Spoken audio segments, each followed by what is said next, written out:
အားလုံးပဲမင်္ဂလာပါကျေးဇူးနိုင်ငံတကာလေးစိတ်မှာ GDC Duty Free Shop ရှိတယ်ဆိုတာသိကြပြီလား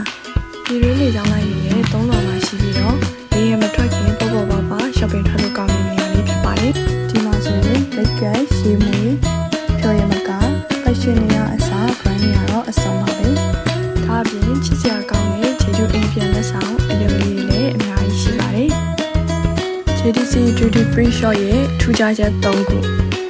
ပထမတစ်ချက်ကတော့နာမည်ကြီး brand တွေကိုအခွန်သက်သာရေးဈေးနှုန်းတွေနဲ့ရရှိနိုင်ပါတယ်ဒုတိယတစ်ချက်ကတော့ domestic terminal နဲ့နေတဲ့အတွက်ကြောင့်လွယ်လွယ်ကူကူဝယ်ယူနိုင်ပါတယ်တတိယတစ်ချက်ကတော့တိုင်ရှင်းတက်ရက်တဲ့နေရာနဲ့ပေါ်ရည်တဲ့စားပြီးကြောင့် shopping ထွက်လို့အရင်ကောင်းတဲ့နေရာဖြစ်ပါတယ်ဆိုင်ထဲကိုဝင်ကြည့်လိုက်မယ်ဆိုရင်မွေးပြန်တစ်လွယ်မှုကတော့အပြည့်ပါပဲ